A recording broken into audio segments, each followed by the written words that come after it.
Sekalian yang dikasih Tuhan, kita akan mulai ibadah kita pada minggu hari ini. Kita akan menaikkan pujian dengan Kidung 355 ayat 1 sampai 2. Yesus memanggil.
Introitus kita pada minggu hari ini dari Matius 11 ayat 28 yang berkata begini.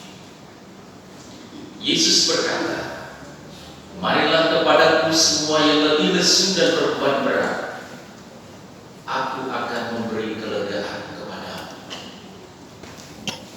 Marilah kepadaku semua yang letih lesu dan berbeban berat, aku akan memberi kelegaan kepadamu." Mari saudara kita sambut bersama-sama introitus ini. Semua yang letih lesu ya, satu dan dua.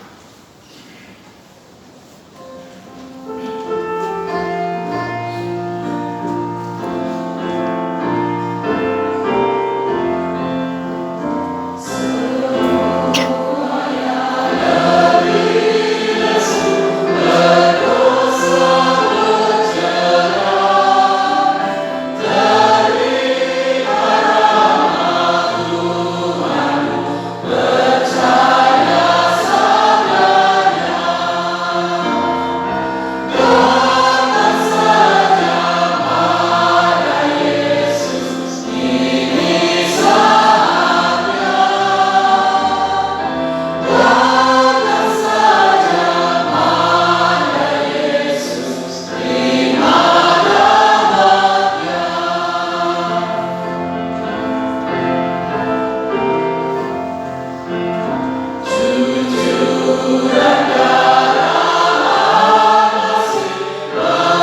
sekolah minggu.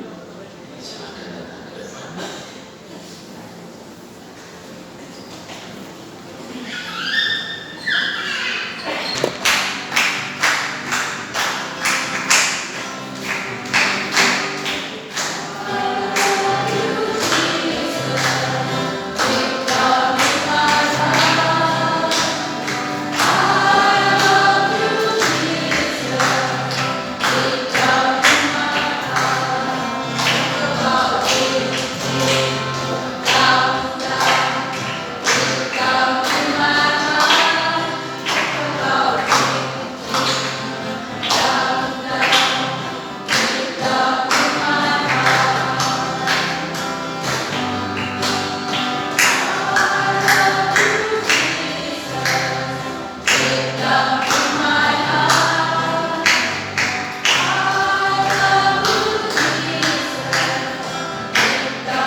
Think about deep down, deep down in my heart. Deep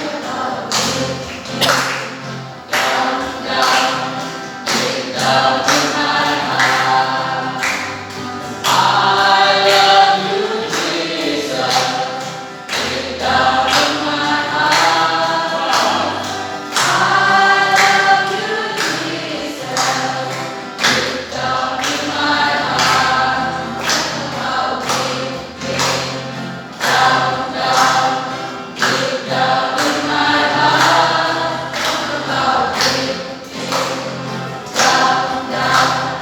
Deep down in my heart.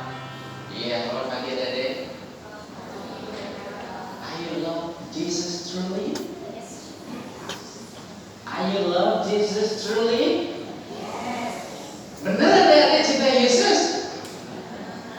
Kok katanya jawab? Kisi-kisi jawabnya. Bener nggak? Ya kalau benar, sebentar didengarkan juga kakak-kakak sekolah minggunya yang bercerita tentang Tuhan Yesus dan kasih-Nya. Dipahami nanti pasti ditanya terakhir ya. Bertemu di situ bersama dengan guru sekolah minggu, kakak-kakak sekolah minggu yang akan mengikut kalian semua. Mari kita berdoa dulu ya. Mohon lipat tangan, tutup mata semua, kita mohon berkat dari Tuhan. Ya Allah Bapa di surga, inilah anak-anak kami yang kami bawa ke hadirat-Mu.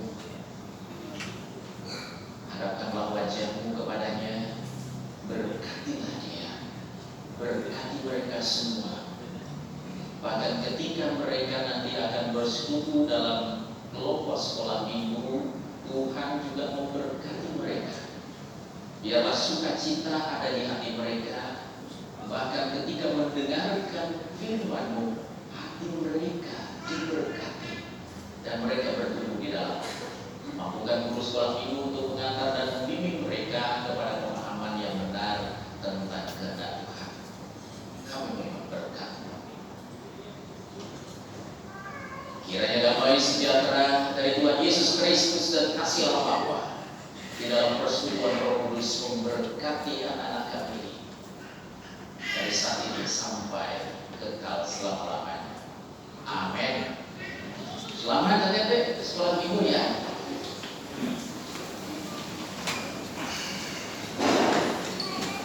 Kita lanjutkan puji-pujian kita dengan membaca dalam kitab Mazmur pasal 66 ayat 1 sampai 9. Kita akan bacanya secara lisan. Mazmur 66 ayat 1 sampai 9, firman Tuhan berkata, nyanyian syukur karena orang Israel tertolong. Untuk pemimpin biduan nyanyian Mazmur. Bersorak-sorailah bagi Allah, hai seluruh bumi. Masukkanlah kemuliaan namanya, muliakanlah Dia dengan puji-pujian.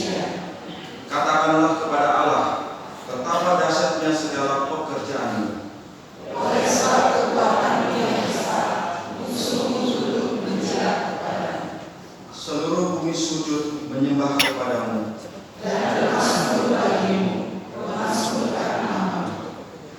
Pergilah dan lihatlah pekerjaan-pekerjaan Allah. Ia mengubah laut menjadi tanah kering.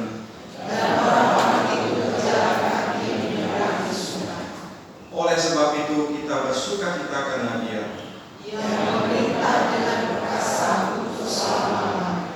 Yang matanya mengawasi bangsa-bangsa. Pujilah Allah kami, hai bangsa-bangsa.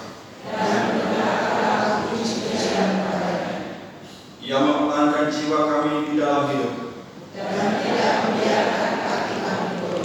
Haleluya.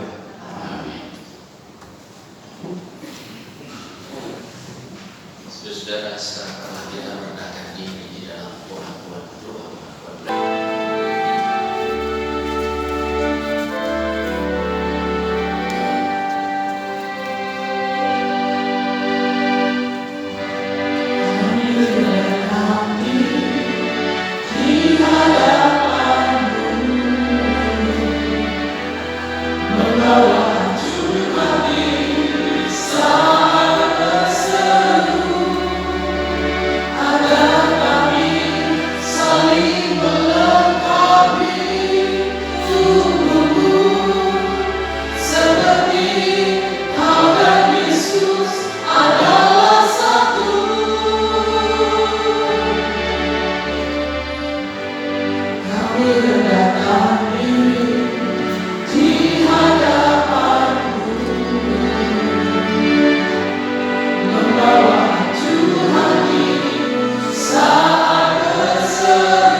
Saudara-saudaraku, bagi kita yang mengaku dosa di hadapan Tuhan, sekarang sampailah berita anugerahnya berdasarkan 1 Yohanes 1:9. Jika kita mengaku dosa kita, maka Ia adalah setia dan adil, sehingga Ia akan mengampuni segala dosa kita dan menyucikan kita dari segala kejahatan. Berdasarkan firman Tuhan ini, sebagai hamba dari Tuhan Yesus Kristus, saya memberitakan bahwa pengampunan dosa telah diberikan atas dasar belas kasihan Tuhan semata kepada kita semua di dalam nama Allah Tritunggal, Bapa, Tuhan Yesus Kristus dan Roh Kudus. Amin. Mari kita berdiri bersama. Saya memberi sapa satu yang lain. Tuhan mengampuni dan mengasihi kita.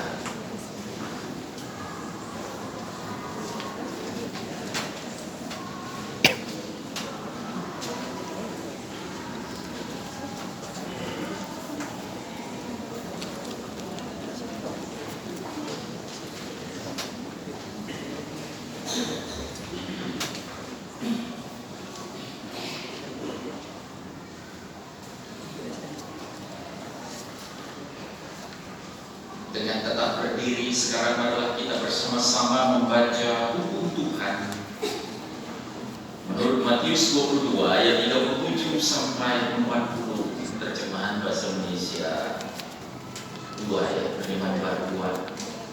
Kita baca bersama-sama, mudah-mudahan Anda dikatakan saudara-saudara.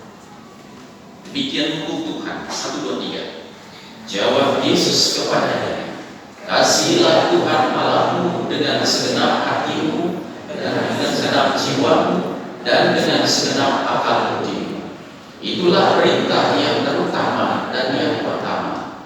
Perintah yang kedua yang sama dengan itu ialah, kasihilah sesama manusia seperti dirimu sendiri.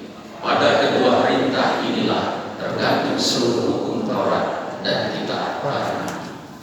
Mari saudara, dengan sukacita kita sambut hukum Tuhan ini. Aku milikmu, Yesus Tuhanku.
Berfirmanlah kepada kami sekalian, kami semua sudah siap.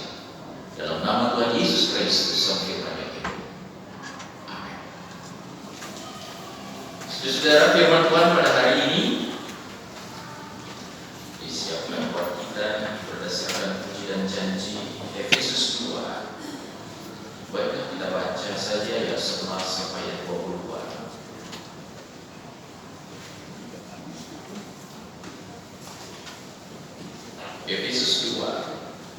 ayat 11 sampai 22. Saya akan membacanya dengan terjemahan baru 2 ya Bapak Ibu. Beberapa akan variasi, cuma namanya sama. Ikuti saja. Demikian saudara firman Tuhan. Karena itu ingatlah bahwa dahulu kamu adalah orang-orang bukan Yahudi secara jasmani, yang disebut orang-orang tak bersunat oleh mereka yang menamakan dirinya sunat, yaitu sunat lahiriah yang dikerjakan oleh tangan manusia. Pada waktu itu kamu tanpa Kristus, tidak termasuk keluarga Israel, dan tidak mendapat bagian dalam ketentuan-ketentuan yang dijanjikan, tanpa pengharapan dan tanpa Allah di dalam dunia. Tetapi sekarang di dalam Kristus Yesus, kamu yang dahulu jauh sudah menjadi dekat oleh darah Kristus. Karena Dialah damai sejahtera kita yang telah mempersatukan kedua pihak dan merobohkan tembok pemisah, yaitu perseteruan. Sebab dengan kematiannya sebagai manusia, Ia telah membatalkan hukum Taurat dengan segala perintah dan ketentuannya, untuk menciptakan keduanya menjadi satu manusia baru di dalam dirinya, dan dengan itu mengadakan damai sejahtera, dan untuk memperdamaikan keduanya di dalam satu tubuh dengan Allah melalui salib, dengan melenyapkan perseteruan pada salib itu. Ia datang dan memberitakan damai sejahtera kepada kamu yang jauh dan damai sejahtera kepada kamu yang dekat.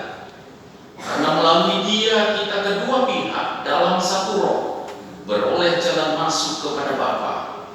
Demikianlah, kamu bukan lagi orang asing dan pendatang, melainkan kawan sewarga dari orang-orang kudus dan anggota-anggota keluarga Allah, yang dibangun atas dasar para rasul dan para nabi, dengan Kristus Yesus sebagai batu penjuru.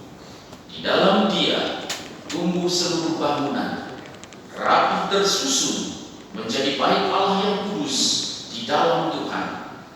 Di dalam Dia kamu juga turut dibangun menjadi tempat kediaman Allah di dalam Roh. Amin. Demikian saudara firman Tuhan. Yang berbahagia adalah setiap orang yang mendengarkan firman ini dan juga memeliharanya. Haleluya.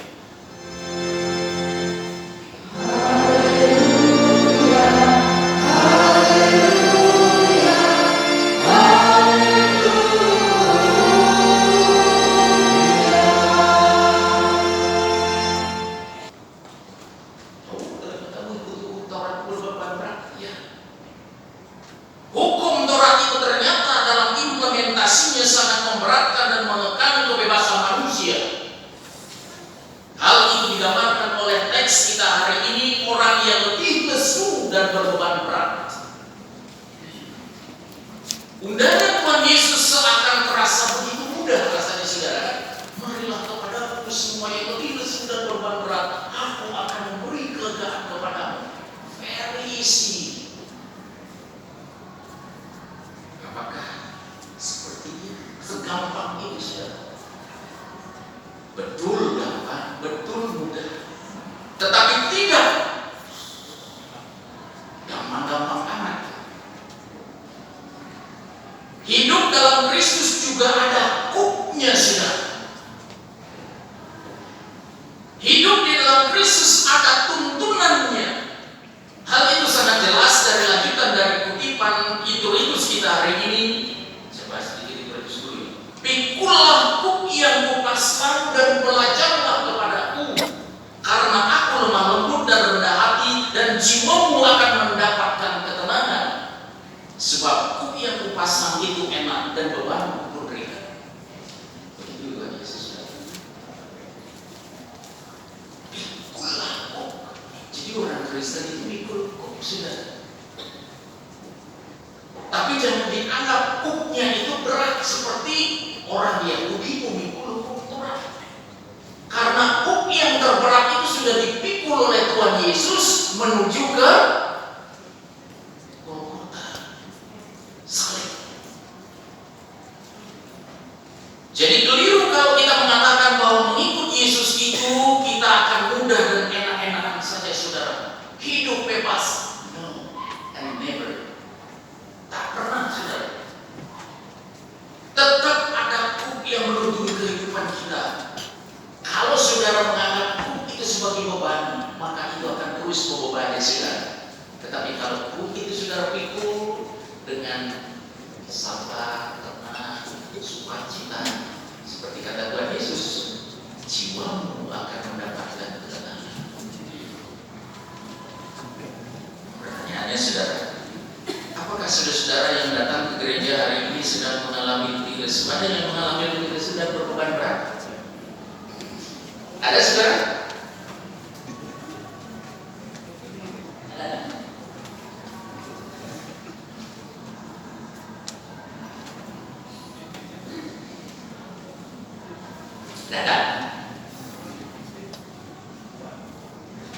Undangan Tuhan Yesus ini juga berlaku bagi kita sekalian, saudara.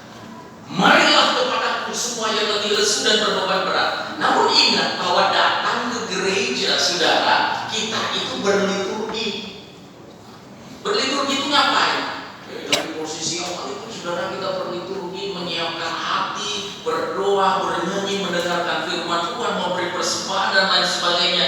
Dengan itu semua, saudara, kita yang datang ke gereja ini dikuatkan, dibangun, dimotivasi, dan kemudian kembali ke dalam kehidupan nyata, membawa semangat pulang dari tempat ini. Saya akan menang dengan pergumulan saya. Itu makna kalau kita beribadah di gereja, saudara. Jika saudara datang dengan berbagai macam persoalan, saudara di sini berkumpul bersama dengan Tuhan dalam pujian, dalam doa, firman Tuhan, dan memberi persembahan, saudara pulang dengan semangat. I will be a winner because Jesus Christ has been us with me.